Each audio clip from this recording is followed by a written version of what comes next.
projects.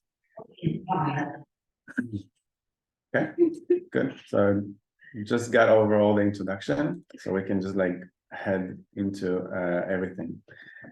So now that this talk is recorded, hopefully everything will be shared online. I just want to say that if you want to know more about the team, what I do with Open Science, then everything, hopefully this one as well, will be shared on YouTube and the Open Science Framework. Very welcome to go and check those out. In addition, if you're thinking of doing Open Science in your own classes, some of us here are trying to do replications in marketing, so that's amazing. Everything that we do is also shared, teaching materials, handouts, everything that the students are doing, all our templates, everything is also on the Open Science Framework and on YouTube. So I'll start from the very obvious kind of introduction that I give all the time, because we need to know where we are. The world is facing some major challenges, and we need to try and address them as best we can. We just came out of a pandemic, hopefully, and there's climate change around the corner that we really need to tackle, and we haven't really started. And for that, we need credible, optimized science. And people have different definitions for what that means. I'll tell you a little bit about my vision of what I consider that to be. In order for us to do that, I really strongly believe in open science. I know that open science is now kind of like an umbrella term for all kinds of things, and people have more positive or negative attitudes towards the open science label. But for me, it works. I kind of identify myself as an open science scholar, and I really believe that in order for us to do science well, it needs to be open, and hopefully somewhere down the line, open science will just become science, because science will be open by default. So it used to be that I would go around the world and tell people that we need open science, but thankfully last year UNESCO came out with this declaration. So the question is no longer whether open science is happening. It is happening. It's just a question of how can we implement as best we can, as fast as we can, so that all of us can tackle the global challenges better, faster. So if you want to see a little bit more about what UNESCO is doing, and if you want to try and pitch in and join us in trying to support that, then happy to talk more. More recently, in May 20, the G7 in Hiroshima, to my great surprise, talk about science and technology and the need to adopt and promote open science with the FAIR principles and a bunch of other things. So seeing the world leaders come together and talk about these things is, to me, very heartwarming after many years of disappointment. Where things really started for me, 2015 came this book by Chris Chambers, who we'll talk about later when it comes to registered reports. And he came out with this book called 7 Deadly Sins of Psychology, which I really know that by now we could just replace this with the 7 Deadly Sins of Science. We started thinking that this is an issue with psychology, social psychology, but I think by now it's very clear that this is a science like a general issue. So most recently in cancer biology, some findings came out that were very disappointing, both about the reproducibility and the replicability of the findings. So if anything, it seems like psychology seems to be better at being able to tackle some of these things, because we have large samples, because we're able to very quickly change our practices. But when it comes to actual science in biology, in the more hard sciences, it seems like change is a lot more complicated, smaller samples, bigger budgets, and so forth. But at the end, psychology and all sciences share the same kind of sins, and some of them seem to be very prominent. I am a judgment and decision-making scholar, so I study outcome bias. I study hindsight bias, confirmation bias. We've demonstrated this to everybody around the world, telling them, look at you, you have outcome bias, you have hindsight bias, but we never took this to ourselves to try and amend the way that we do research. So our peer review, for example, we submit everything with the outcomes. We should have taken into consideration that when we show people outcomes, it influences the way that they evaluate also the quality of the actual research. So this is one of the things that are discussed in these books. There's lots of, so he names 7. I think by now we have a list of dozens of sins. Really a good book, highly recommend it as a starting point to all that. The main challenge as I see it, and this is a slide from Chris Chambers, Munafo, the Register report folks, is that if we look at the science cycle, in almost every step of the way, we've had major disappointments. So back in 2011, we did not have a lot of scientific evidence for this. This is where the crisis really hit, with BEM, Feeding the Future paper in social psychology, and then we had Diederik Stapel with the fraud case. And when we wanted to know, so how bad are things, we started from a very obvious question of, have we ever tried to replicate any of the findings in our field? So the first step of just running a study and then perhaps running it again, we had the first evidence in 2012 that we just don't have any replications. So only 1,000, from 1,000, there's only one paper that is replicated. There's a little bit more that came out a couple of weeks ago that was presented in the Meta Science conference. And the ratio seems to be about 1 in 500, 1 in 1,000. This is where we are, not just in psychology, but across the fields. Also, up until not too long ago, nobody really cared about power. So most of the studies were completely underpowered in social psychology. So very low chances of detecting an effect. And if you are able to detect an effect with a small sample, then it shows unreasonably large effect sizes, and the chances of replicating these sizes is very small. Then we have a list of questionable research practices, selective reporting. When we asked people in 2012, and we've replicated this many times since then, are you doing questionable research practices? Then 50 to 100% say that they or their departments or their labs or somebody around them is doing questionable research practices. I've witnessed this many times myself and in my community. And back in the day, I think some of those questionable research practices almost seemed like best practices of science. But now we know better, so we can adjust to that. Finally, at the end, when it comes to publication, we hide many of our findings. We have a file drawer problem where we don't submit things that we think are low quality, and we judge quality sometimes by the outcome. So if things were not P lower than 0.05, we just say, okay, file drawer, nobody needs to see this. Sometimes we say, maybe we should submit this anyway, but then the journals tell us, please don't submit this to us. So we only want amazing, novel, exciting research that has the p-value lower than 0.05. What is the bad result? Why is this such a big problem? Because at the end we have, in 2010, for example, there was this first indication that 92% of our literature is positive findings with p-value lower than 0.05, and it's just unsustainable, but because it can't be that we're always right. And later came out all these publication bias in meta-analyses showing that this has severe consequences, that we've overestimated the effect sizes, and sometimes phenomenon that we thought existed really does not have such a strong support. So around this cycle that everybody has been experiencing in their research, in every step of the way, we're facing major challenges. And the question is, how do we overcome all of those? Sometimes when I present this, people have all kinds of pushback, and they say, you're wrong about this evidence doesn't seem that clear. And I generally agree, but I think we can all kind of adjust together to a framing of, let's say that we just want to improve. How do we improve on that? Let's say that we're already doing better, then how can we do even better than that? And my main claim in this talk is that registered report seems to be the initial solution to most of these issues.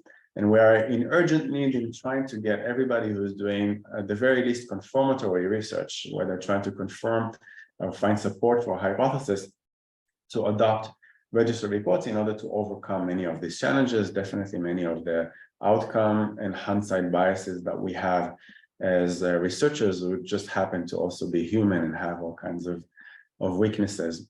So in general, I argue that registered reports are a win-win. They're also good for science, and they're good for researchers. So I'll talk a little bit about how it's good for science, and then I'll also talk about how it might be also good for you, in case you're worried that registered reports are going to hold you back. I give long workshops about registered reports. So that's the first one was in 2020. So if you want, you can go and have a look at that. And this is where we actually do a live pre-registration together on ourselves. So we pre-register a prediction in advance, we do a survey together, and then we actually analyze the results together. So you can see a pre-registration from beginning to end, and then we try to show how this would be implemented as a registered report. So that's one of the first demonstrations, and I will do additional ones next week in Paris and then in Oslo. So I'm moving more into trying to do like more of a hands-on demonstrations to try and help people to see how simple it is to do a registered report if you want to. Just to give you kind of a very brief background of where this started. When I present registered reports to my undergraduate students, it seems very intuitive to them. It seems like, of course, this is the way that it should be. This is where science should be. But it really is not. It's very far from where things are right now. I'll talk about the differences between how we do stuff and what is a registered report. But I wanted to tell you where this started. And this started in 2013 with a journal called Cortex. So more of like a neuroscience journal within the broader psychology domain. We started with Chris Chambers, who had a vision for what science should be like, more like registered reports. And he was trying to convince people to endorse this kind of view. But it was only when he was invited to be an editor in Cortex that he said, if I am to be an editor, this is how I would want to implement things. The main ideas that he initially set up in 2013 is that researchers should decide their hypothesis, their experimental procedures, and analysis before data collection. And this is something that we already know is called a pre-registration. So this sounds familiar. But I think the big revolution of a registered report is that the pre-registration is not just you with yourself, but you take the pre-registration and you send this to a journal to have peer reviewers go over this before they see any data. Or if they see data, it's simulated data, not real data that you collected. Then you get some feedback from the community telling you perhaps the research question needs to be adjusted, perhaps the methods are not as good, perhaps the analysis that you had planned needs to be straightened in some way. You need to add, I don't know, Bayesian, you need to add this kind of analysis, perhaps something that you've done over there is wrong. And this is when, rather than everybody critiquing what you've done after they've seen the results, everybody works together in order to get to the best research question, best predictions, and best analysis.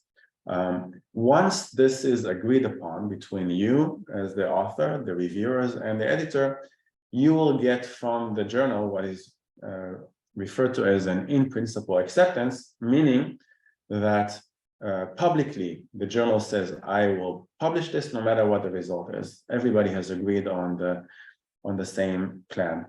Once you have the in-principle acceptance, you go conduct the data collection, then analyze everything. And once everything is ready as a manuscript with all the results, this is considered to be a stage 2. The stage 2, you submit this back to the journal in order to get the review on whether you adhered to the plan in the stage 1. So this is what a summary of what it generally looks like. So this is the traditional publishing model where you do everything. You develop the idea, you do the study design, and then you collect, analyze the data, and then you write the report. And then if you decide that this is not for your file drawer, then you decide to submit this to peer review. In my view, this is a broken model. There's so many biases, outcome bias, hindsight bias, a lot of hostility, negativity. If we're in different camps, then we cancel each other. Editors have insane amount of control over what gets published or not. And rejection rates, both in psychology, I think also marketing, business schools, rejection rates get to something like 90–95% in what is considered to be reputable journals, A journals. Which is completely insane. So you submit to one, if you get accepted, if you get like a revision, that's great, another revision, and then maybe you get into it. But most likely, and what usually happens is that you submit to one, you get rejected, submit to 2, get rejected, submit to 3, get rejected, and then perhaps throw it to the file drawer. So some people are very good at this model, but something is very wrong with us having to game the journal competition all the time with these insane rejection rates, and all of us aiming for the same journals. So this is broken in all sorts of ways. Also, as a reviewer, not just as an author, this is very frustrating, because when I get to see the manuscript, everything is already done, everything is collected. I have no ability to do anything but say, reject or criticize. Perhaps I can ask for an additional data collection, but what has been done has already been done. There's nothing that I can do in order to change that. So that's very frustrating, and kind of reduced my motivation to be a reviewer. So these two stages that we talked about in registered reports, so you have the stage one over the pre-registration plan. So the review on the stage one, it looks at things like the hypothesis well-founded, are the analysis feasible, is it well-powered, so no longer can you run these very small samples, and everything needs to be kind of laid out, very detailed. And all sorts of controls, you can decide as a journal how many things you would want to be checked over the pre-registration plan. So over time, you can increase the level of details or rigor that you expect from the pre-registration plan. But this allows you a lot of control in order to make sure that all the articles kind of adhere to a certain level. Once you get the in-principle acceptance, then you move into a stage where you collect the data and write the report. And this is the stage 2 submission. And the review in the stage 2 just needs to verify that everybody followed the protocol. So you're not supposed to add additional requests. You're just supposed to check, this is what they said they're going to do in stage 1. This is what they actually did. Does this seem reasonable? Sometimes there are deviations, so sometimes people discover new things. When the data comes out, maybe they did not do robustness checks, and now they needed to add this because something came up. But the nice thing about this is that in a registered report, what authors are required to do is document all the deviations and say, this is what we planned to do, and this is what we ended up doing. So you can differentiate between this broad categorization of what is a confirmatory research, this is what I plan to do, and more exploratory research of this is what came in addition to what I was planning before. And then finally, humility. So are the conclusions really justified by the data? Making sure that everything is in accordance with what it is that you set out to do. So less over-claiming than you don't need to sell yourself, because regardless of the outcomes, this is going to be accepted. So none of these things actually matter. It doesn't matter whether the p-value is lower than 0.05 because you got in-principle acceptance before the data collection. It doesn't matter if the hypothesis is supported, whether results are novel, or whether they have impact. Different journals can play with these categories, but generally, overall, the registered reports for confirmatory research really emphasize more of the rigor, the transparency, the pre-registration of things in advance, in order to ensure that the process addresses all the possible biases or challenges that we have. So from this traditional model that has a lot of flaws in it, and now we're moving into this model where we don't have any publication bias because we have in-principle acceptance regardless of outcomes. It eliminates there's no need to p-hack or do questionable research practices anymore, because you are going to have a guaranteed publication at the end. So you don't need to convince everybody by beautifying your findings. There's some assurances. So the reviewers ask you to plan for a well-powered sample before you do the data collection. Otherwise, you will not be able to proceed. So there's a better use of the funding, better use of actually running the study and being able to find something. And then all sorts of things that before did not seem like they have a lot of incentives, like replication result. Now, registered reports is able to support some of that. And you can ensure as a journal, if you want to, I definitely do, to share as much as possible and make everything publicly available as part of Open Science. So this is kind of like the journey that since 2013 in Cortex with Chris Chambers, more and more journals have been adopting this. Actually, don't know, in marketing, there's something that it's adopting registered reports. Psychology and marketing. Psychology and marketing, yeah. Journal I've seen the list I checked 2 or 3 months ago last. Yeah. So what's nice about this is that it seemed at the beginning to be mostly in psychology journals, but right now there's actually quite a big list. So I wanted to show you. Let's see if I can open this. Does this show on the screen? No.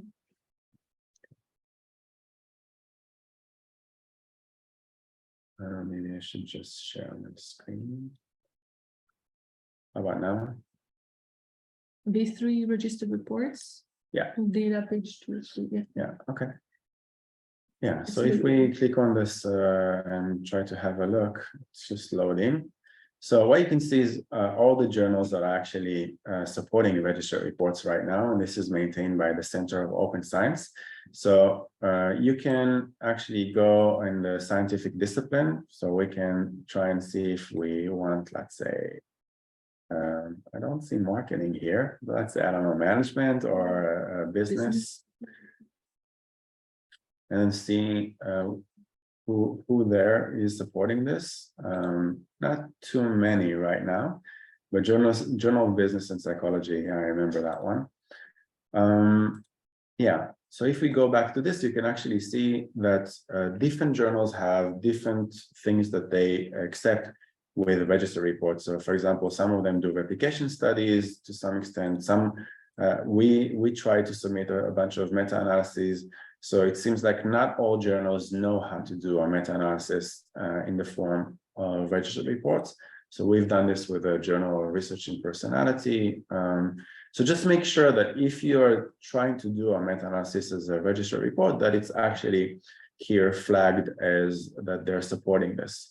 Whether there are APCs, yes or no, whether there's some word limit or manuscript length.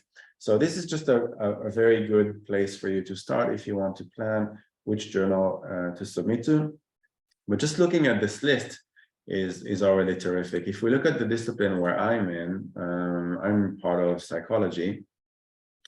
So there's some really terrific journals in there. So even like big names, you can even do if you want like an H index to see if this is something that's important for you in your career in order to get promoted or get hired.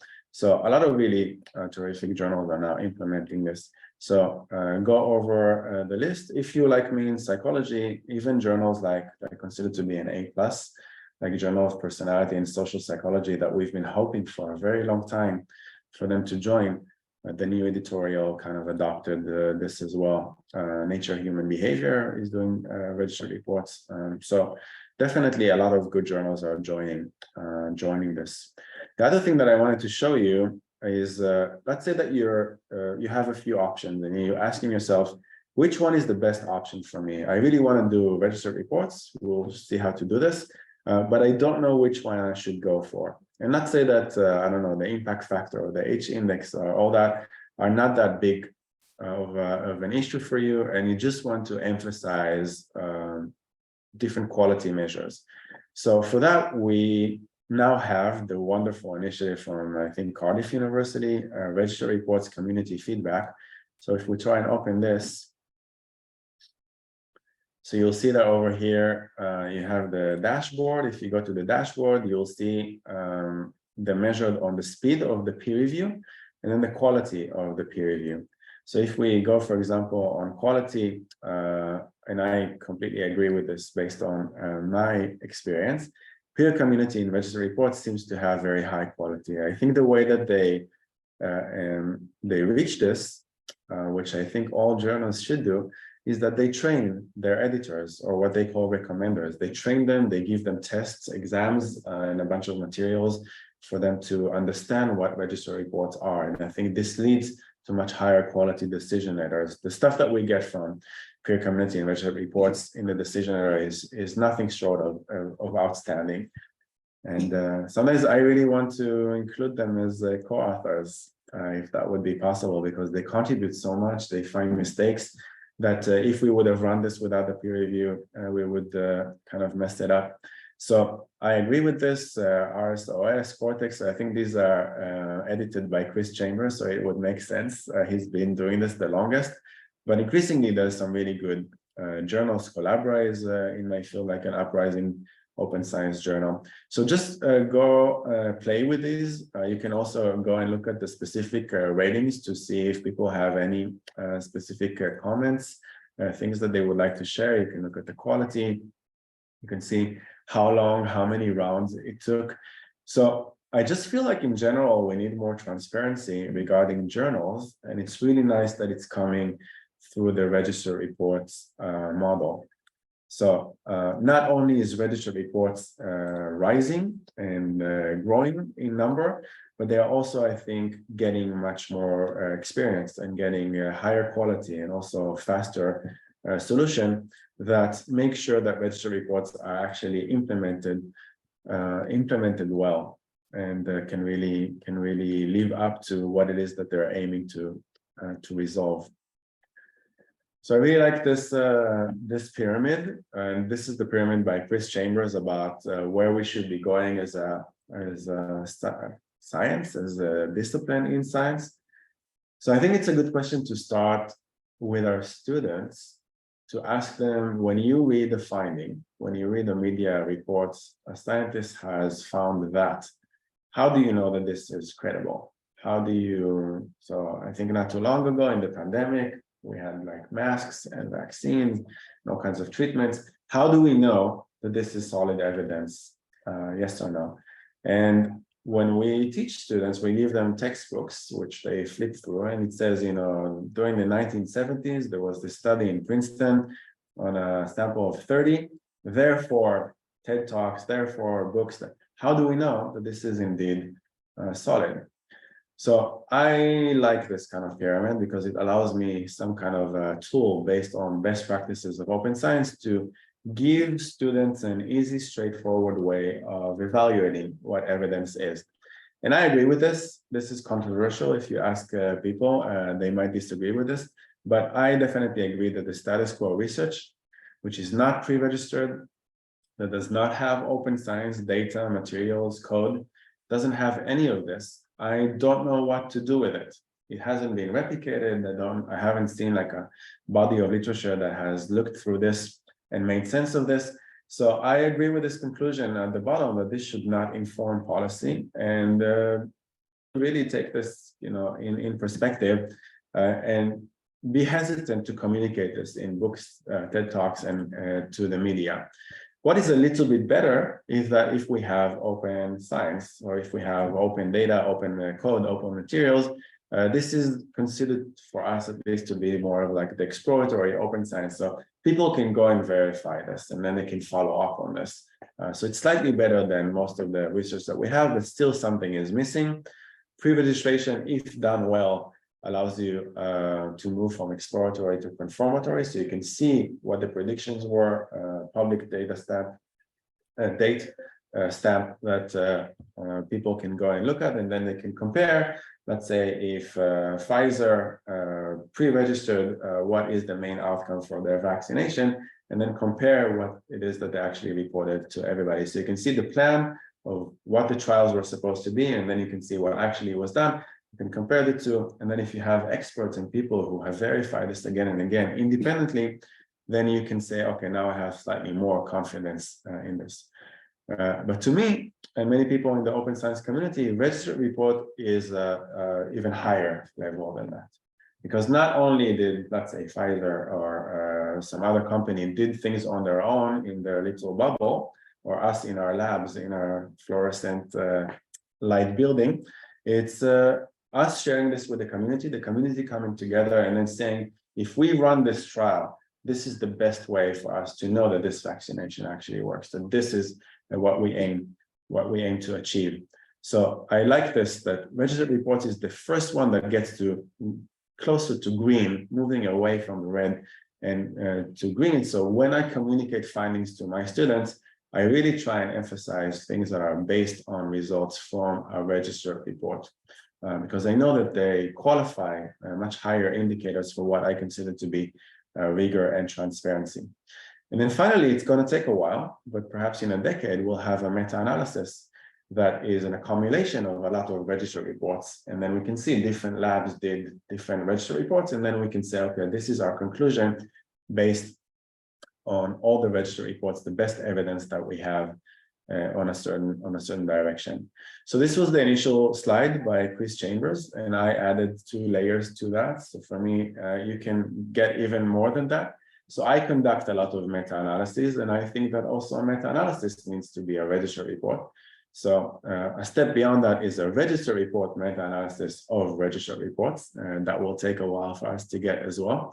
And soon, couple of weeks, we're going to meet in SIPS, the Society for Improvement of Psychological Science. And we're going to do hackathons. We're going to sit together in a round table and work on actual solutions. And one of the things that we're working on, and one person who is working with our team, the core team, is working on automatically, continuously update meta-analysis. So the moment that a registered report comes out, or a replication registered report comes out, it's immediately plugged into a Shiny app that will show you like the best evidence right now based on everything that came out, automatically updated meta-analysis on the top solutions. So we can add layers in order to increase the quality of our our insights from scientific evidence. But we have a long way to go from the status quo research of how things have been done so far to a point where we're doing registered reports, and then finally to a meta-analysis that is a registered report is continuously automatically updated, that will show us that the best evidence at any given point in time. Is there anything in the chat that I should address for now? All good? Mm-hmm. All right. Okay, so we talked about a little bit why registered reports are good for science. There's a question of why should I adopt registered reports? Everybody else is competing without registered reports, and they're doing quite well, and this is how we've been trained. This is how we know things are. Why do we need all these journals? Why should I adopt this? Why should I go for this? So I'm going to show you some of our experience. My first attempt with a registered report started in 2019. Student that took one of my undergraduate classes became an MPhil student at the University of Hong Kong and asked to do the thesis to work with me. And I was very glad and suggested that we try something new, that we try to do everything as a registered report. And there were all sorts of considerations of perhaps why not to do this, because we were worried about the time frame. Is this going to fit within MPhil? Yes or no? But he went along, and I'll show you some of the feedback that he gave for us. But after that experience and everything that we've done since with peer community, I can really say that you can focus on what is important. You can really just focus on doing good science. So rather than having to worry about, am I going to dazzle the reviewers? Is this going to get into the top journal? You can just focus on rigor, making sure that everything is adheres to best practices of open science. So rather than stressing over amazing and significant results, you can just focus on the science itself. In addition, the MPhil students, sometimes other students, undergraduates that are working with me, they ask me, but we don't really know if what we're doing is any good. We don't have a way of assessing whether we have any mistakes. We depend completely on you. And then I tell them, I also don't have any way of assessing whether what I'm doing is credible or not. If I'm making any mistakes, I depend on you. It's very confusing for students when a professor says that they really don't know. So the way that I know this is that I try and share as broadly as possible almost everything that I do. I go on Twitter and say, this is what I'm doing. Can anybody give me feedback? And I'm also doing this with my students. I tell my students, can you tell me if there's a way to improve this? You can check your professor. But what's nice about a registered report is that once you arrive at your best plan, you don't immediately go to data collection and then have lots of doubts about yourself, but you get expert feedback that allows you to change, fix things that perhaps have gone wrong. And we've experienced this many times. So even by now, we've completed almost 150 replications. I'm still learning stuff about replications from some of the reviewers. So it's amazing to get their feedback and see that sometimes I make mistakes, even despite all the journey that we've been through. Another, I think, and this is perhaps core for people who are worried about their, competing in the job market. They're saying, but I worry that I'm not going to get accepted. I worry that I'm not going to have a good CV at the end. And the bottom line is, and this is from Chris Chambers, but I think by now we already know that rejection rates in places like Cortex or Journal of Personality and Social Psychology are about 90–95%, right? If you do a registered report, actually less than 10% get rejected. They get rejected usually for very simple issues of you have not adhered to the registered report template or something like this, but there's no reason to reject if there's a way to improve on, if the proposal is solid, there's a way to fix problems, to improve this together with the reviewers. So suddenly from 90%, you decrease the risk to something like 10%. It's much faster. At the beginning, we were worried that it's going to take a very long time, but the MPhil student that worked with me was able to finish this within 1 year. So that's really nice to see. Even if you don't complete the entire project, just having the in-principle acceptance on your CV is already a publication. It's a guaranteed publication. So even though you have not completed the data collection, you can go and show the school that you're applying to or the job that you're applying to. You can see, I've already received this kind of publication from this and this journal. It seems like there's some initial evidence showing that registered reports seem to have higher impact than citations. And this would support the pyramid that other people also see this as perhaps higher quality. And another very important thing, suppose that you are an unfunded student, a PhD student, and you don't have your own resources.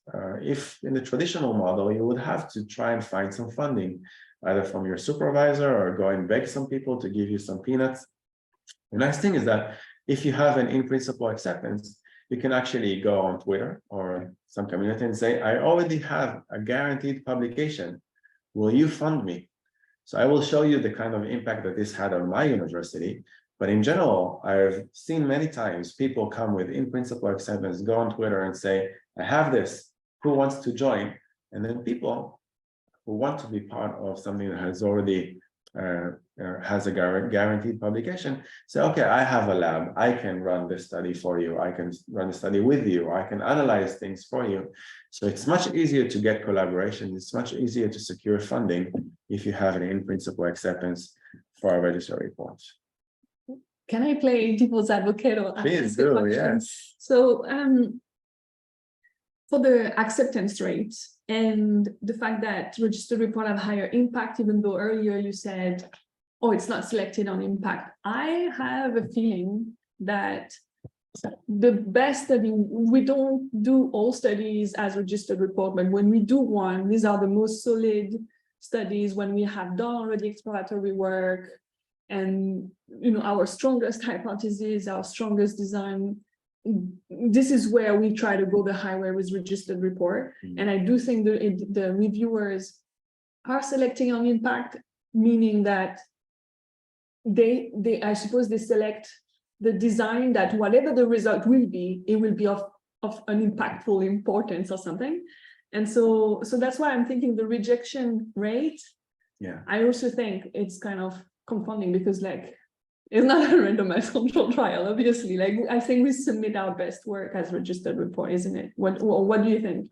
Yeah, so actually right now, the Center of Open Science, I think yesterday announced that they're doing a randomized control trial where actually any lab can join in, and then they're going to randomly submit this to traditional peer review or registered reports. I would like to see also peer community in registered report as a comparison, but at least these two, in order to answer questions like that.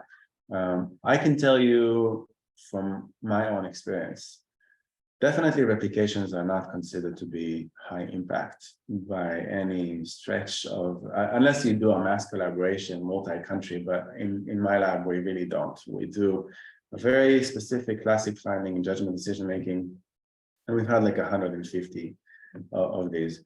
And when we submit this traditionally to journals, this is not considered to be high impact. Very few journals would even consider a replication if it doesn't have something additional to show something novel or amazing, right? Just out of the box. And I can say we've received many rejections when we submitted this as traditional peer review with data collection already included. We have yet to receive any rejection for our registered report replications. So just comparing based on it's not a randomized controlled trial, but based on a lot of attempts in various journals in social psychology versus the registered report route, it definitely seems like our rejection rate moved from something like 70–80% to 0. This is our experience. And this is such a big relief. It's also a big relief because honestly, especially with replications, there's a lot of sensitivity from the original authors, from some people who built the research on what the original authors did. So we got a lot of hostile reviews. And it was heartbreaking for me. It's enough that I get to see this, but to share this with the students who thought that science is a very positive and everybody wants the same thing, to get closer to the truth, to share with them some of the things that the big figures in the field wrote about their work. Very disheartening. I didn't know at the beginning how to handle this whole thing.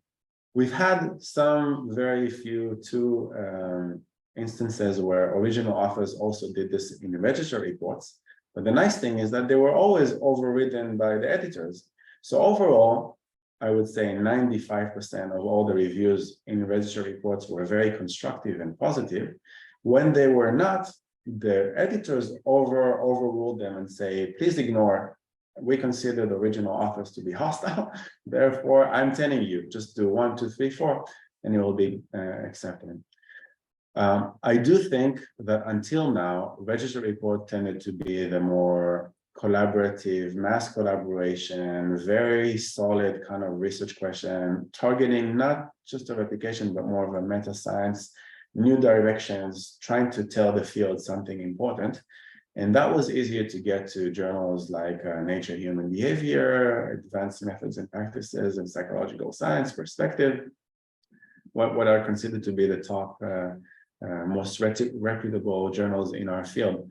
But I think we really need to have more registered reports that are just doing basic research, changing what it is that we've done before that are not that big impact.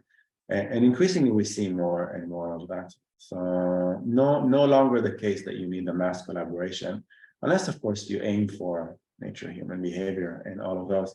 But I hope to see more regular registered reports rather than just this very impactful ones. But I agree with you that I think until 2020, this is the core, the main body of registered reports that seem to come up.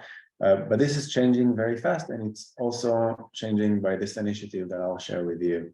The peer community, I think, is making a big dent in that and changing things in the field. That kind of answers the. Absolutely.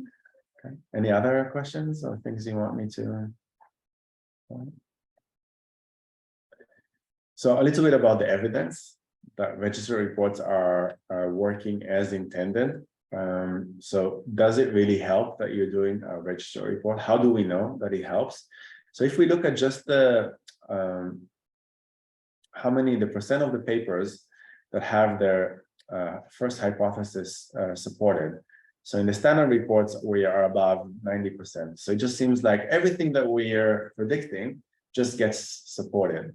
And it's both because people are only submitting the things that get supported, and if they're submitting things that don't get supported, they usually get rejected by reviewers. What is also happening, I think, is very disturbing, because I've seen this in my earlier days, is that also when you submit like a number of studies, I don't know, 2 out of the 3 worked, 1 did not work, then usually the editors would like, please remove the study that did not work and just keep the ones that worked, which is also a very disturbing form of file work. How about registered reports? And these, I think most of these are not like these high impact mega collaborations. These are very simple studies, empirical studies. So we have 71 of those, just below 50% of those have supported. So we've halved the first hypothesis being supported just by moving to a registered report, which means that there's no outcome bias, hindsight bias. Papers with no results are not being rejected. There's also kind of like a comparison of quality of registered reports versus the traditional model. And you've seen independent coders look at things like methods rigor, quality of methods, amount that we'll learn, analysis rigor, and overall quality of the paper. In almost any one of those, when compared between the registered report model and the traditional model, it seems like external reviewers that don't know if this was a registered report or not were rating the registered reports as higher quality than the traditional reports. This is just came out in 2021, and I think I've been using this many times, that summarizes all the evidence in support of registered reports. I think Chris Chambers is very humble about this in saying he hopes that more meta-scientific evidence will come from others who are not him. But it is him as a biased person who started this whole thing and wants to summarize a decade of people doing this kind of work. He summarizes things as working as intended, and they are promoting reproducibility, transparency, and self-correction across disciplines, and can help reshape how society evaluates research and researchers. So moving from this broken model into a good process. I really like some of the tables there, so I encourage you to go and check that paper out. But I think many people, when they hear about registered reports, they have a lot of pushback, immediate intuitions that something is very wrong for them, why the traditional model is so much better. And when I try to communicate to my university, to my department, to my colleagues, let's try registered reports, most people come up with these kinds of arguments that to me are just misconceptions about misunderstanding what registered reports are actually about. And I think the number one here that I hear very, very often is that somehow this prevents you from doing exploratory research. And this is definitely not the case. The only thing that it does is that it forces you to differentiate between what is confirmatory research and what is exploratory, what you've pre-registered in advance and what it is that you've done after you received the in-principle acceptance. Some people say, but it hinders my creativity or my ability to pursue my own directions. And I agree with Chris Chambers here that the opposite is probably more true. And once you get more people involved, having peer review over the plan, actually, they will help you identify some of the amazing opportunities of the research direction that you're thinking of. Some people are saying you can only do like a single study. If you want to do more, you want to do a whole plan, a sequence of studies. So now many journals are supporting this with the registered reports. And then another big concern is that perhaps people will scoop you. And if anything, this seems to be like the most ridiculous kind of misconception, because once you make everything public, once there is endorsement by the journal, then there is a public stamp of by a third party that they've seen that plan and they've endorsed that plan. So you have a public timestamp saying that you were there first. So if you're worried about sharing everything in a registered report, then you have the journal and you have the pre-registration plan showing that actually you were the first to think of this idea. So sharing in advance, doing the pre-registration and sharing that publicly actually prevents scooping. And in 7 years, I've never heard of any instance like that. So I think this is more like a folk fear rather than anything substantial. So I don't know where this comes from, but it's definitely something that people are worried about. Perhaps it's something specific, let's say in the medical field or in physics, or where there's big opportunities and big money, perhaps over there things are a bit more sensitive. But I've never heard of somebody being scooped just because they did a pre-registration or a registered report. all sorts of other things. I think this is especially, I'll show you the example from the MPhil student that worked with me, that a registered report is not suitable for early career researchers. So if anything, I think this shortens your execution time. It allows you to also put on your CV the in-principle acceptance, and it decreases the risk of perhaps you having to spend years going from one journal to the other in order to find a publication outlet, that you will be able to deliver this by the time that you finish your degree. And about slowing the pace of research, we'll talk a little bit about the timelines, but this is not the experience that I've had from what we ran. I try to track things on Twitter, and Emma over here did this great slide from some of the prominent members of the open science community, at least in psychology. So Bobby Spellman used to be the editor of Perspectives, so she likes this idea. When Chris Chambers wrote this, Lisa over here, Glasgow, I think, that feels a little bit more involved. When you're a reviewer of a registered report, you feel like you can actually contribute and give back to the community about feedback that they can actually implement. Like this one, these days I turn down most review requests because I'm fed up to make the same comments, but today I received an invitation to review a stage 1 registered report, and I'm actually excited.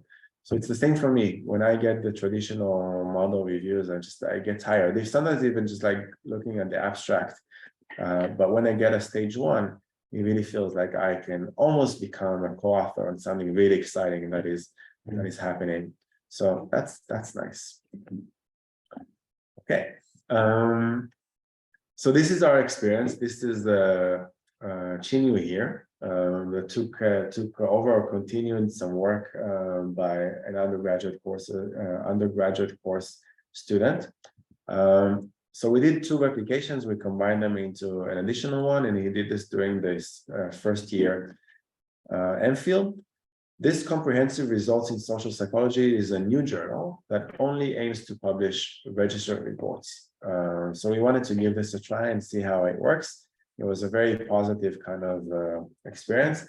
This is what he wrote to me in an email. I'm not going to read this whole thing for you, so I kind of summarize this for you. In each section, he emphasizes something specific. So in the first one, he says that this really helps you reduce the uncertainty because you know exactly what you need to follow up each step of the way.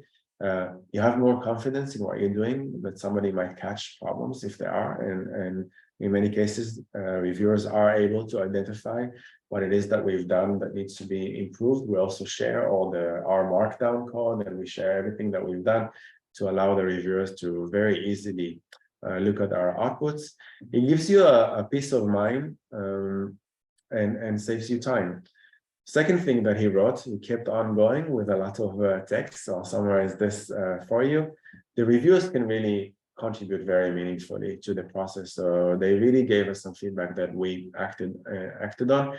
And as a result of that, the paper was made a lot stronger. And at the end, really, some of the feedback brought us to new heights, to new levels. And Chinyu really recommends this to early career researchers. So even though he was an MPhil, he says that this would be a good way for you to finish your MPhil with a publication, at least an in-principle acceptance. So there's many things that early career researchers can gain from going down that path. Another very good slide from a paper, Chris Chambers with Emma Henderson wrote this 10 simple rules for writing a registered report. This is from Charlotte, all sorts of barriers. Skip that. Yeah, okay. So this is, until now, everything about the registered report model. And from now on, I'll move on to the peer community in registered report and show you a few examples. Rather than me talking about things, I'll just show you things on the screen. But before I move on, any questions or things you want to discuss or ask about this new model? Is this familiar to you? You've done this before? Heard of it. You've heard of it? Yeah, once like I think one of the very first emails explaining what they have in mind. Okay, who sent the email? Oh, I don't remember. Okay, I think it's been like 2 years ago or something, right? 2 years ago. Okay. Did you consider doing? Yeah, for me, it read like, well, if you have like a broad idea or vague idea, send it our way, and then we will make I don't know. So it was very confusing for me at the first side. So I'm very excited to hear what's the current version of PCIs. Okay, great. What's your field? Social psychology. Social psychology. Okay, great. Ulrich online has a question. Yes, please. No, this is Ulrich, and I am from the field of medicine. In a way, in clinical trials, we have this kind of registered reports, not with this name, but we have to publish protocols and even follow some reporting guidelines in these protocols. Okay, it's difficult to get journals which accept a registered report in the sense, if you're successful finishing the study, we will publish it. This is not traditional in our, or not so common in our community. And a specific question would be, just if I have a protocol or a project proposal for funding, is not publishing this proposal a kind of registered report, or can it be used as a registered report with a journal? Yeah, so the proposal went through peer review, or it's just something that you've done? For example, I do a proposal with my research funders at DFG or some other guys. So I have a reviewed proposal, and the project is financed based on this proposal. And if I would publish this proposal, is this a kind of registered report, or would I have to publish parts of it because a proposal may consider several hypotheses? Yeah, so my limited understanding of this is that in a registered report, there is so let's say in peer community or in some of the journals, there are lots of criteria that you need to meet in order to get to a point where you get in principle acceptance. So grants usually, at least in my field, it's more of like we ran a competition between you and hundreds of others. The person who did the best is the person who we're going to fund with very little feedback. If there's feedback, it's mostly like something technical. You have not done this section, you have not done that section. In a registered report, there seems to be very detailed constructive feedback on each step of the way. And you can have multiple rounds until you're all satisfied, the authors, the reviewers, and the editor, that you've achieved the best kind of plan. There's also all sorts of things that need to be in place in order for that to happen. So you need to have your funding, and you need to have your IRB, the ethics committee, everything in place in order for you to be able to proceed to receive the in-principle acceptance and go for data collection. But many times, if your grant institution or the place where you get your funding from does do constructive, detailed feedback in multiple steps, if there is, some people also do this with their IRB, they submit this to IRB, the IRB says, okay, you need to do more implementation. Some IRBs also do methodology, so they give some feedback on how to improve methodology. If you can show some of these journals, some of the process that you've been through, it could be that this would already be taken into account in order to grant you an in-principle acceptance in that journal. So it happened to us a few times. I will just give you an example where we were rejected from a traditional journal where they asked us to do another data collection. So we needed to go and get the funding for that data collection, but we did not want to do the data collection without any guarantee that this will be published at the end. So when we ask the traditional journal, we say, okay, we understand, need another data collection, fine. Would you tell us that you will publish this regardless of what the outcome is? And usually they would say no. And this is where we went to registered reports and we said, this was our decision letter from a different journal. There's already been peer review.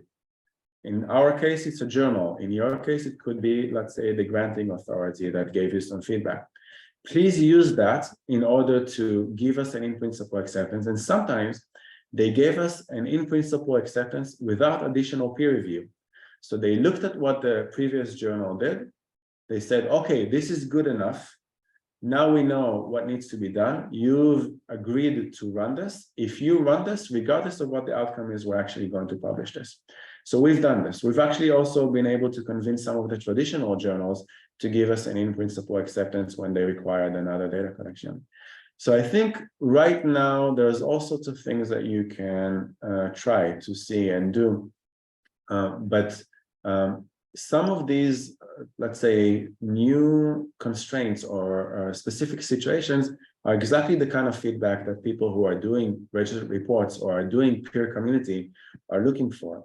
So if there's something specific about the way that you do your research, or there's some barrier in medicine that needs to be adjusted for things to work better, then I know that they're very eager to hear from you so that they can improve on this.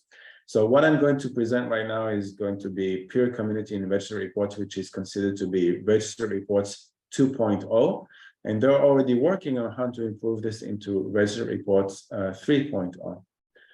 Another thing that I wanted to say is that increasingly, I think the Biden administration in the US and more and more in the European Union, you see that some of the granting authorities are saying, if you get the funding from us, you went through the peer review and we've agreed to give you the funding, you can always publish with our journals. So they set up their own community journals, Diamond, Open Access, and then if you cannot get your, or you don't want to get your research published in the traditional journal, you can always do this with the granting authorities. So it sounds a little bit closer to what a registered report is, only from the funding agency. Finally, I'm going to say that I think the best of both worlds is to combine these two. So ideally, and I know that they're working on it, registered reports is going to be integrated with the granting authorities, the funding authorities, so that people will actually, this is what happened within my university, funding authorities are very happy to give funding to something that has already had in principle acceptance. So you do your best, the best plan that you can, you submit this to the journal, say that once you get the in principle acceptance, then you'll go to the funding authorities. And then the funding authorities are, let's say it comes from the peer community, they say, oh, if it comes from peer community, automatically you get some priority, or you get into, let's say, a random selection from a certain pool. So increasingly, I think instead of betting on you, funding authorities want to know that the research is already going to be, has been peer reviewed, the plan has been peer reviewed, is going to be automatically published no matter what. I hope that kind of answers some of it. Now in medicine, we have also additional steps. I don't know what you have as a template for a registered report, but if you have a protocol or a project description, this is for us often not enough.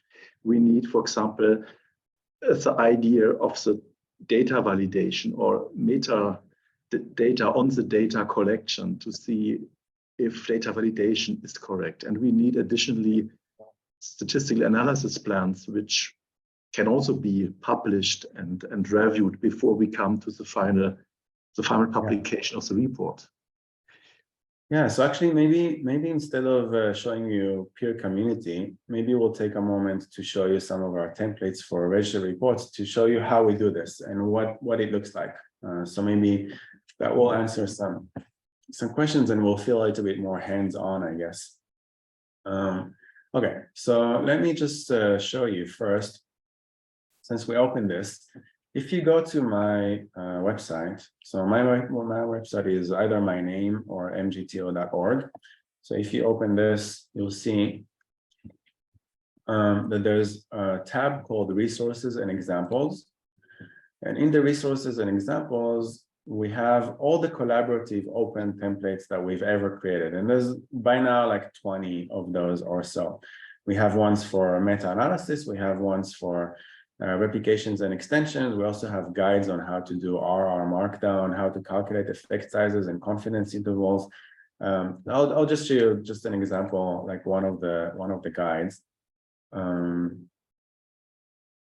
Yeah, and I'll show you the templates as well. So we have a main manuscript and we have a supplementary. put this down.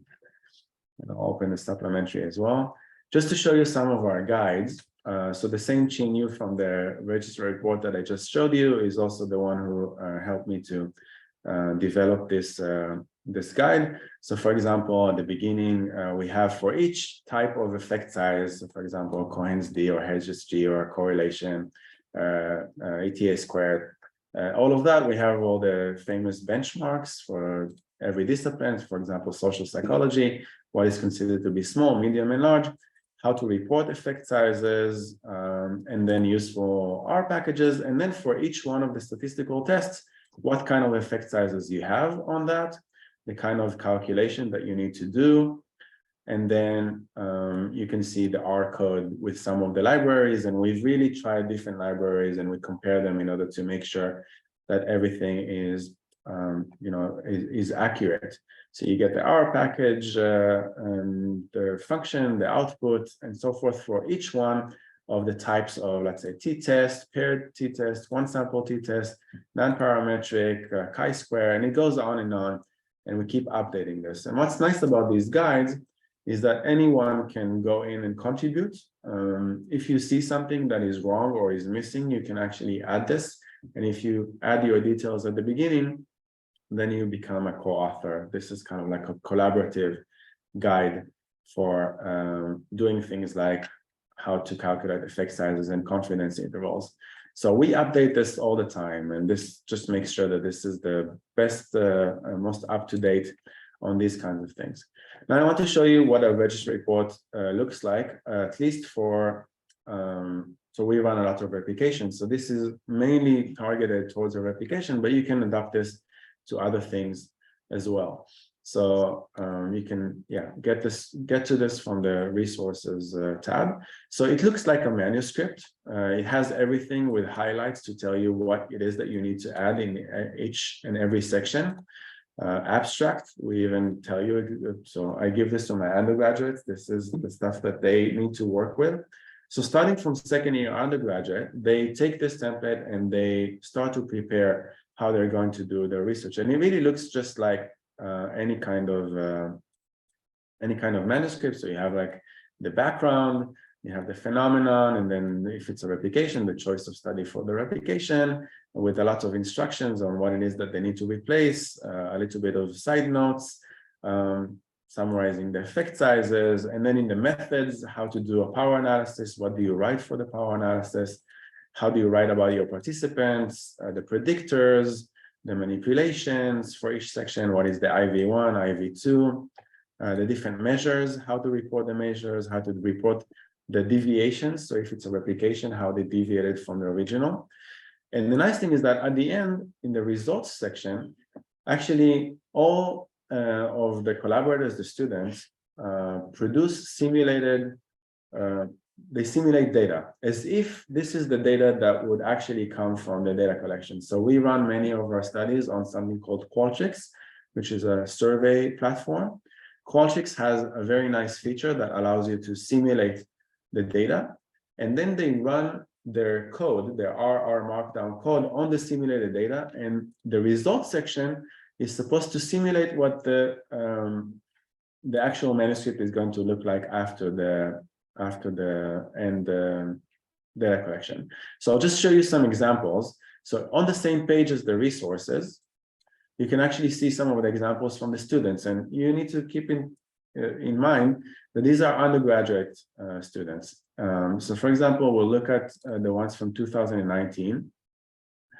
I'll try and open this here. So this is an Airtable with all the replications that we've done in my classes with undergraduates. And you can see that for every target has a study. And then we had two teams working independently on that. And then they peer reviewed each other. And then I ran the two data collection. One I ran with Amazon Mechanical Turk with Americans. And the second one I ran with Prolific Academic on British people. And then you can see the sample size. And you can also go and check out their the kind of reports that they had. So I'll just give you an example. Let's take this one.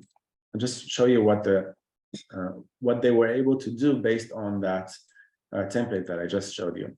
So first, of course, they have the data in the code and everything is in there with R and sometimes with Jamovi. But if we go to the actual manuscript, I'll open this up, the main manuscript. This is what it looks like. So this is what the undergraduates submitted for my course. So they were able to use that in order to, so we have a contributorship, who contributed what to, so the teaching assistant, the 2 students and me, what each of us contributed along the way. I'll just take this back a bit. So we have the abstract with everything included in it.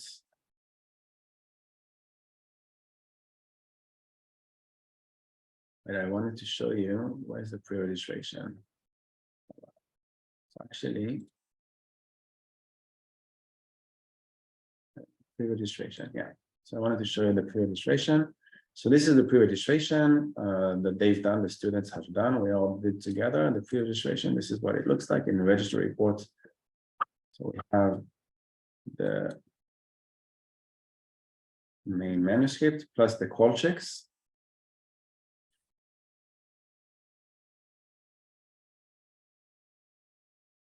Just wanted to show you what the results section looks like.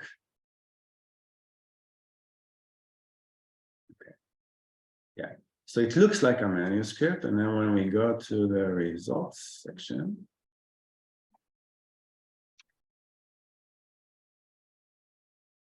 yeah, so all this is done on simulated data. Everything is, of course, random, so everything just seems there are no effects. The p-value is not supposed to be anything significant, but they write down every possible analysis that they're going to run on the actual data collection. And then finally, at the end, when they conduct the data collection, they just replace the numbers from the simulated data to the real data, and then you can do a comparison between the two versions in order to see what has changed. So all this is possible from just the templates that I just showed you. So if we go back to this, also in the discussion, there's all kinds of like placeholders that you can add. You can decide if you want to discuss constraints for all kinds of things like theory or population, how to generalize, and so forth. Any questions regarding these templates? I'll show you more concrete examples in a peer community, but this is at least at the beginning for the registry report model. Yeah, makes sense. Okay. Quick question. Yes, please. So so usually for the registered report, you do not like pretend the results section and so on, right? But this is only just for you and for you working together with students. I really hope that this is where we're headed, because I feel like in order for me to be able to review a registry report, I really want to see what kind of analysis they're doing. Even if they write, I'm going to run a t-test, for me, that's not clear enough. I want to see the code behind it. So I demand this of my students, but this is still not common practice. Okay. Increasingly, I see this more and more in peer community in registry reports because reviewers know to ask for it. So sometimes the initial submission doesn't have this, and then as a reviewer, I say, can you please add that, because I want to see what you're running. I want to see what your assumptions are. I want to see what kind of post hoc analysis. Are you analyzing normality or not? Like, I want to see what the whole process is, rather than just very broadly telling me I'm going to run in ANOVA. I just want to know in what way, what factors, what's in there. Sometimes I also want to know what kind of R packages. So at the very least, I demand this from my students because I guide them and I want to make sure that at least we are aligned, so we know what they're going to run. I hope that within 5-10 years, this is the kind of level of strictness that we're going to get from a pre-registration plan and a registry report. But yeah, it's still not common practice. But hopefully when we get this template, it's going to come out as a preprint and more people are going to use this. I hope more people are going to implement this. How are the students reacting? So you work with undergraduates and then you ask them, okay, here is your template, here's the VR code and so on. How are they doing? You mean in terms of science or in terms of level of emotions? Both. So I give lots of talks on how to accomplish this with undergraduates. So I think we've had amazing success, and I think undergraduates surprised us in almost every step of the way. So they are able to execute very well. So you've seen just you can actually go and look at all of our outputs and see just the level of execution that these students have done. And they actually sometimes challenge me because they help me advance further. Their R code is much better than my R code. The stuff that they're able to go and implement it exceeds some of the stuff, definitely the stuff that I've done in my PhD and my postdoc, but even the stuff that I do nowadays. So if you set the right path and you give them the right tools like templates and examples and guides, then they are able to deliver. Not all of them, but I would say like 70–80%, which is already quite amazing. I'll show this at the end, but we've actually brought many of these things to publication. So by now we have like 40 of these things published with the students as the co-authors, as the leading co-authors. So definitely this model with undergraduates works. However, especially the first 2 years, they were not happy about this because this is very different from anything they've ever done. And it's a very, very demanding course for undergraduates, which is why it's very important to first align expectations. So the first 2 years of the first 2 weeks of the ad-drop period, I try to scare them as much as possible to know what awaits them, so that if they want, they can switch to a different session, to a different instructor. But I also try to make it clear some of the benefits, because if you've done this kind of project, you've definitely tackled science in a way that no other undergraduate has ever done. Plus, it might look very good on your CV if there's an in-principle acceptance or if it's published at the end. So whatever you're going for, academia or industry, the recruiter will know that you have a real science experience. But yeah, we have a lot of workshops on how to do that, how to get that done. There was some hand raised. No, somebody? Ulrich, do you still have a question? Yeah, it was simply, I mean, it's good to introduce the undergraduates to this kind of working. But actually, if I see again our clinical trials field, this is a kind of quality managed and quality assessed working style they have to do if they go to industry or to CROs, it's clinical research organizations. So what you do is actually the high standard of a pharmaceutical company preparing submission studies. And I guess this is a good idea to bring back some quality management and quality assurance measures into the field of science, which is in a way, how to say, quite self-understandable in industry and a basis for industry working. I should also say, it's not in this talk, but some of the other things that we're doing. During the 1 semester course, actually students are also doing assessments of the students' work from previous year. So every year, each student starts from looking at what the previous year students have done to check their code, to check their manuscript. And I also incentivize this. So if we go on my website, you'll actually see there's a section called Check Me, Replicate Me, where I offer students, whoever finds a mistake in my work, I will give you $5 for a minor mistake, $50 for a major mistake. So in the courses, I incentivize them first for the grade to do assessments of previous years in order to help us do better, but also more broadly to look at people's work in order to catch errors and meet the higher standards of open science. So when we make everything open available, when we say that we want to be checked and replicated, when we invite others to attack us, there's higher probability of us catching errors, and we have found many errors through that process. But all these checks and balances working together with the students kind of help us ensure that even though there's lacking training, these are not experienced researchers, that we're able together with the community and all these checks and balances to arrive at the highest level of science. Okay, so I'll just move on to the peer community, and I want to kind of tell you a little bit about why I am so excited about this. Just move this on here and this to here.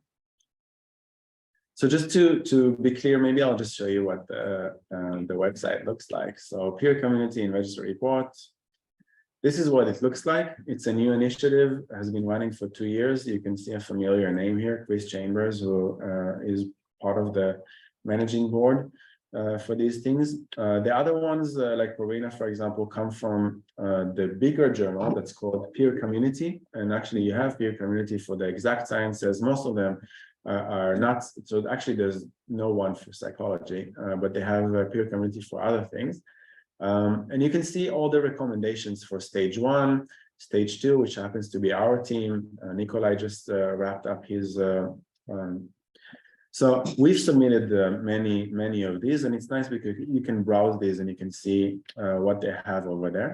You can see all of the policies and the supportive journals. We'll come back to this. Just to tell you a little bit more about what it is.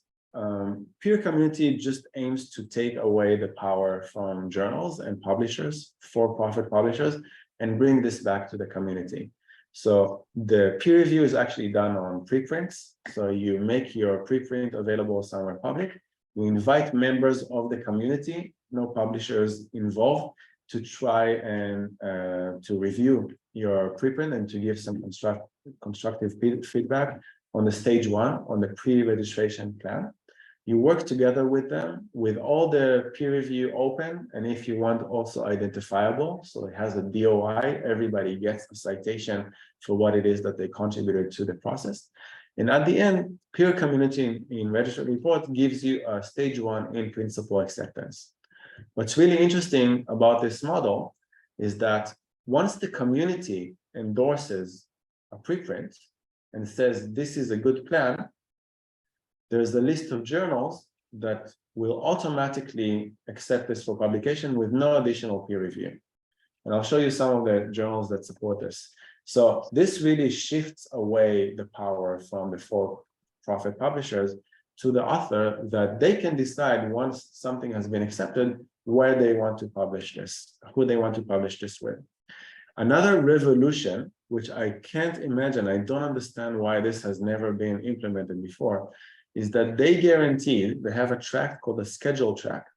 They guarantee peer review within 2 weeks. And we've done many of those, and they've always lived up to that. It's unbelievable. And I'll show you how this magic happens. So scheduled review within 2 weeks, no need to commit to a journal, and all the reviews are open citable, and if you want it, also identifiable. How does this magic happen? There is something called a snapshot. So you prepare a 1-page snapshot that has the main prediction, the main IV, the main DV, the main types of analysis. And this is just meant to try and find reviewers for you to, that will review your manuscript. You submit the snapshot 6 weeks before you want your manuscript to be reviewed. You submit the snapshot, start working on your manuscript, and they at the same time go to the community and say, this is the snapshot, we're going to get this manuscript in 6 weeks. Who can review in 6 weeks within 1 week? So everybody aligns to the same timeline. For you, everybody knows that the submission is going to happen 6 weeks into the future. They recruit the reviewers, you work and finalize whatever it is that you need with your manuscript. So you can see over here the kind of process. 1 week for the reviewers to give in their feedback, because they know they're waiting for you to submit this on a certain date. Then 1 additional week for the editors to make sure that everything is okay. And then you receive the feedback. So originally, it took a very, very long time. With the student that I told you, the MPhil student, it took a year. The one that I just showed you with Nikolai, that was on the main page, took much shorter than a year. And most of the peer review we received very, very fast. If there's more than one round, usually the second round is only done by the editor. It's not necessarily sent to another peer review. And the reason for this is because the editor in the first round of peer review says, do A, B, C, D, and then you'll get an in-principle acceptance. So when you submit the revision, the editor, the only thing that they need to do is, did you really do A, B, C, D? Oh, you did this? Great, in-principle acceptance. So everything becomes very, very fast. So 6 weeks, you can even do this in a 1-semester course. You start the semester, you say 6 weeks, at the middle of the semester, we're going to submit a manuscript. And then 2 weeks from there, we're going to get back a review, perhaps a revision, another week or two. And then by the end of the semester, you have an in-principle acceptance. A revolution. To be honest, at the beginning, when I saw this, I was very, very skeptical with this. So I wasn't sure that this is going to work out. But at the very least, I said, I'm going to try this with my thesis students, with a 1-year thesis students. So to show you the list of journals, you can go here and see that in the about, you have the list of PCIRR friendly journals. So friendly journals are the ones that automatically will publish without additional peer review. You can see these. So you've got like Cortex, for example, where Chris Chambers is. You've got meta-psychology and social psychology. You've got all the PeerJ, RSOS. So these are very open science friendly journals, really top of their field in terms of open science, open access. Most of them, many of them are Diamond open access or open access by default. However, many people look at this list and say, what is this? Where's my high impact factor? How am I going to get promoted or going to get into the job market? Which is why, at least at the very beginning, they also have a list of PCIRR interested journals. Interested journals do not automatically commit. They want to like sit on the fence and like, okay, we'll see what is interesting for us, yes or no. But if you look at this, at least in my field of psychology, some of the names here are very high impact. So for example, Nature Human Behavior is considered to be a very high impact journal. So this is amazing. So we last week with the one from Nikolai that we just completed about sunk costs, the editor of Journal of Experimental Psychology General reached out to me and said, we saw that you received an in-principle acceptance for the stage 2. Would you consider submitting this to us? So I'm like, what? This has never happened to me.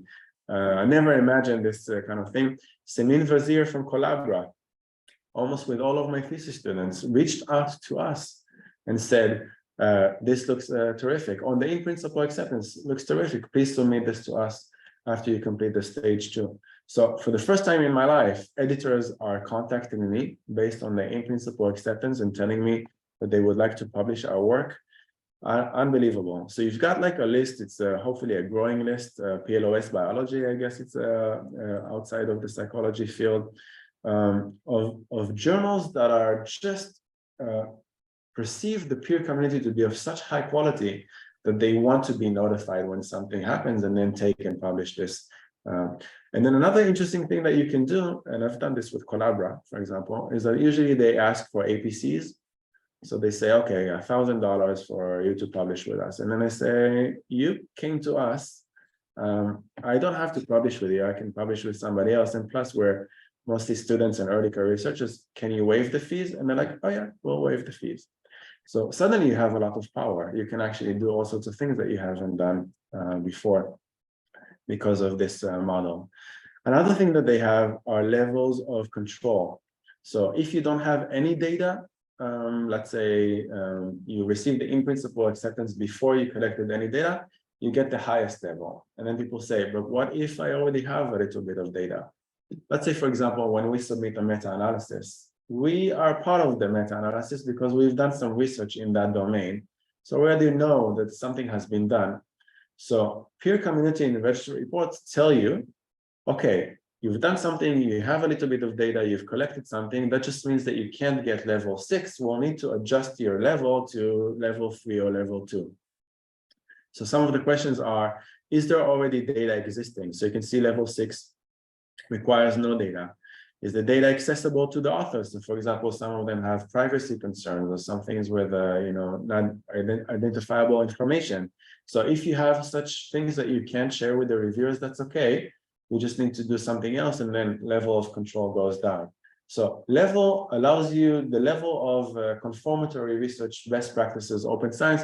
So even if you have something in your own field or your own research that kind of seems a bit more tricky, there's probably a way for peer community to tackle that with decreasing the level of control. Another amazing thing that happened with the University of Hong Kong, I've been very, I failed many times to receive funding for what I do with the students for running replications with undergraduates. So we've asked for funding from research authorities many times and we never got any, but the teaching folks are very happy about this. So finally, the teaching folks said, if you are able to show that you are publishing something with undergraduates, if you have an in-principle acceptance over a registered report from peer community, then we will fund the online data collection for $1,000 US, which for most of them covers most of the data collection because we use online labor markets like Prolific or cloud research with Amazon Mechanical Turk. So far they gave us funding for about 30 students. This is the way that I fund most of the research that I do with my students. So you can actually take what it is that we've done. We call this a registered report challenge. So you can take that and run this in your own university. How many of these have we run? We ran quite a lot. So all of the thesis students, all of them, conduct their thesis as a peer community submission. So that means that in the first 2 months, they so the 6 weeks thing, they work on the plan. We make it as best we can, and then we submit this to the community, and then we get some feedback.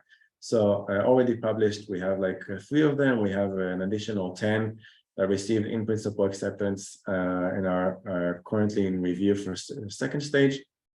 And these are the students from this year and a bunch of early career researchers that joined us in order to try peer community.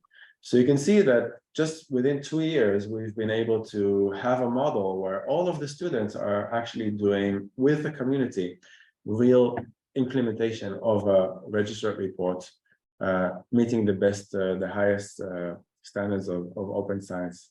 So I asked Yikan, which is one of the Yikan Zhang is one of the person who just got published, and this is one of the papers that is going to appear in Collabra. So Collabra asked us, will you publish with us? We said yes.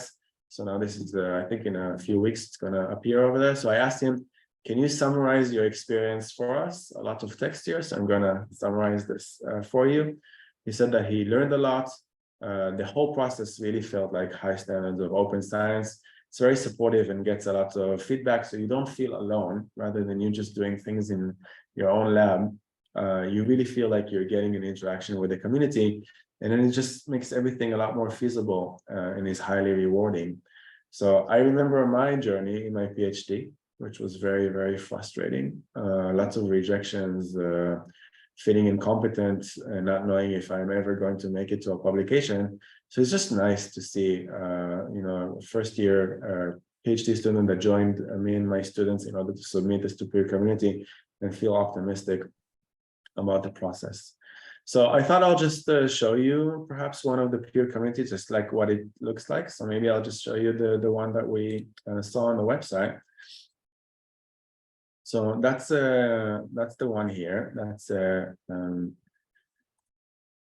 the one of the ones that was recently accepted. So we ran a replication and extension of 3 studies from a classic study in judgment decision making about comparing time and money sunk costs. And interestingly, one of the reviewers was the target. So Dilip Soman was one of the people who reviewed our submission. And what's nice about this is that you can see how Chris Chambers, who was actually the editor here, wrote a recommendation summarizing what it is that we've done, linking to the stage 1 protocol, telling us just out of the box what kind of journals we can publish with automatically, although with this one we'll probably, hopefully, with Journal of Experimental Psychology General, if they would like to. And here you can see how we replied to everything, the track changes files, the decision, the review. And if we just look at the review by Dilip Soman, so the stage 2 paper is ready for prime time. So everything is open, everything is identifiable, everything is citable. So you can go and you can cite this whole thing. If you look at what we've actually done, I'm just going to open this. Yeah, I don't know how much you can see, but I'm just going to open our author's reply. So not only you can see what it is that they gave us, the kind of feedback that they gave us, but you can see also the kind of replies that we had. So for every comment, how we replied to it. So everything is accountable. You can see exactly how we addressed each and every step of the way.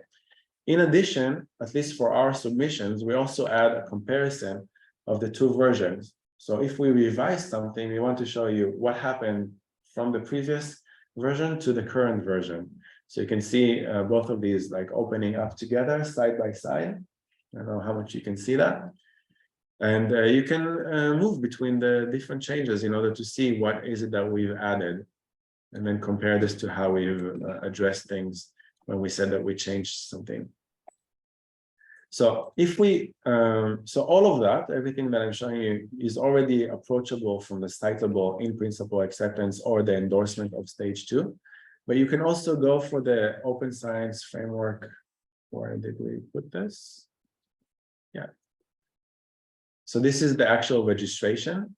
This is done automatically by the peer community. So once they give us the in principle acceptance, they do this automatically for us. So they pre-register, they go on the open science framework, they go on registry, and they create a public registration of what it is that we've actually done with the manuscript attached to it. I did not do this. They automatically did this for us. If we look at the associated project, where is the manuscript?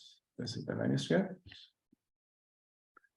So this is the preprint, the public preprint. But if we actually go to the Open Science Framework directory, you can see that from here we're linking. Oh yeah, this is a good example because they created a public pre-registration of our in principle acceptance. Just before we ran the data collection, we saw that actually Soman, the target article author, sent us the wrong materials. We looked at this and something just didn't make any sense. So we reached out to to Chris Chambers, to the editor. We said, before we run this, we only understood this after you gave us the in principle acceptance. Something is wrong. We would like to address this. Chris Chambers asked Soman, what is going on? Soman said, oh, you're right. I sent the wrong material. Here's the updated material. We updated the material. And then I said to Chris, but you know, we have a pre-registration, what to do? And Chris says, no problem. There's something called withdraw, which I did not know exists on Open Science Framework. So I can actually see the things that were withdrawn and then the updated ones that were added afterwards. So even if there's a mistake afterwards, if you communicate with the recommender, you can actually reverse something that has been pre-registered and update this with a new one.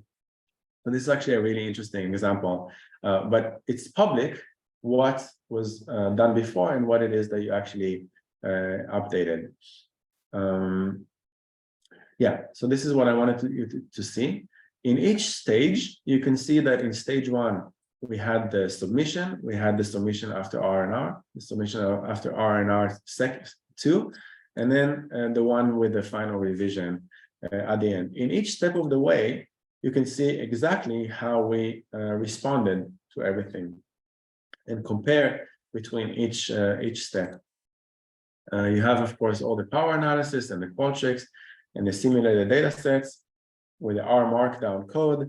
So you can open all of that. You can run this, both the code itself and the outputs, and see everything that we've done for each step of the way. Also for stage 2. So you've got the actual data, which is shared, the raw data sets, and then the data analysis. You've got all the materials with the Qualtrics and everything if you want to run your own. So to me, nothing that I've done in my PhD or my postdoc comes close to this. This is the highest level of transparency, and everything is by default as part of the process of the peer community. So they just help me do better science. When I look at this, I feel so comfortable with everybody knowing each step of the way. And if there is somewhere hiding in there some mistake, I'm quite sure that somebody will be able to identify this in order to help us to improve on this. So really the highest level of transparency, you've got the pre-registration here on the right, you've got all the materials on the left, and then of course the official endorsements by the peer community in register reports. Yes, I have a couple more examples, but actually we're getting close to the end. Any questions on what I just showed? Please. Quick question. Yeah. So what they call recommendation or endorsement, I don't know. Yeah. And what they upload, this is like the stage 2 version, right? Do they also like the PCI guys? Do they also upload like the stage 1 accepted, in principle accepted version on their website, or is it only the stage? They always only link to your open science framework. The endorsements for the in-principle acceptance for the stage 1, they automatically create this for you on the open science framework.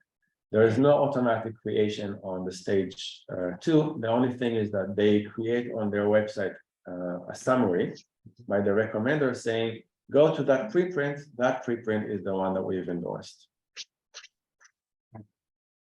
as a stage 2. As a stage 2.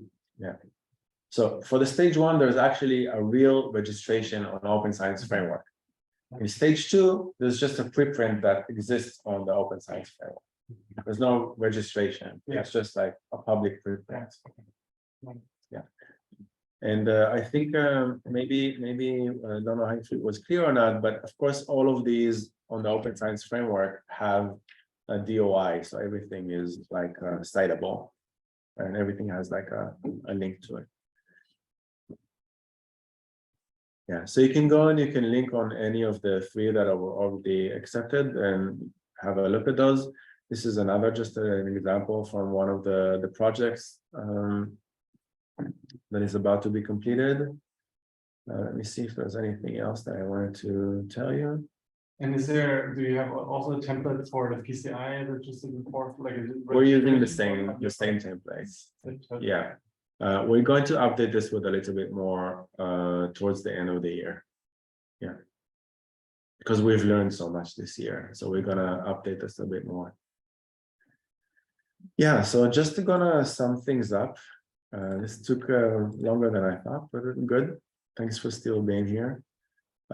Just want to show you that overall the feedback has been very positive. I think just like in mind, I keep track of all the Twitter posts about the experiences from early career researchers in peer community.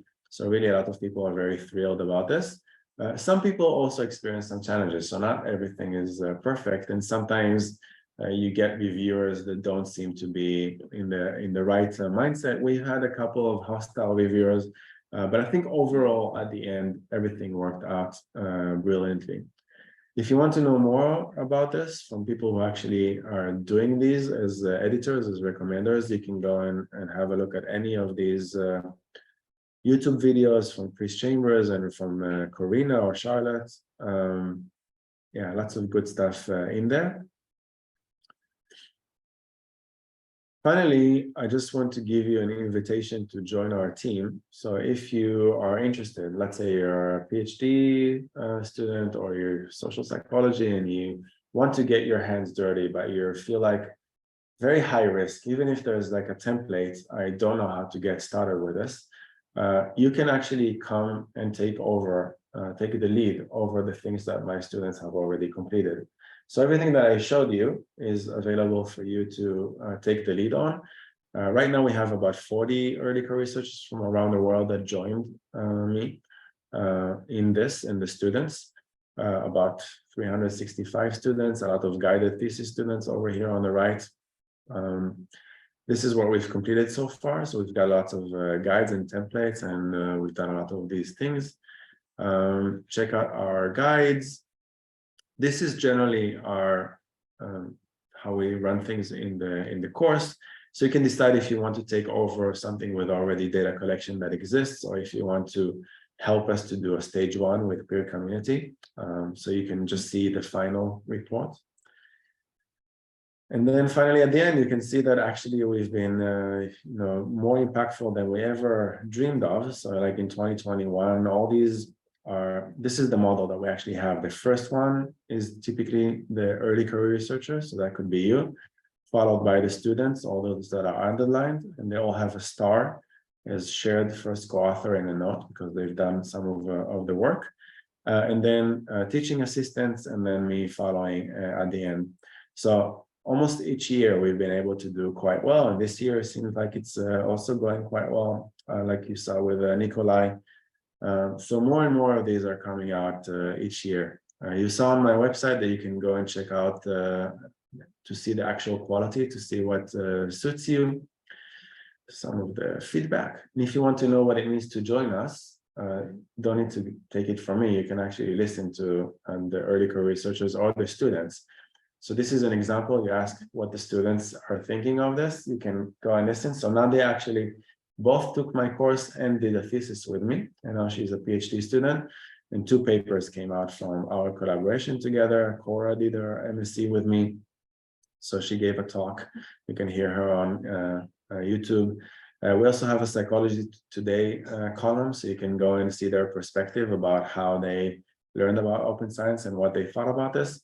And Max and Hero gave us a talk and also a column on Psychology Today, and they're very active members. So likely if you'll join us, you'll get to at least interact with them.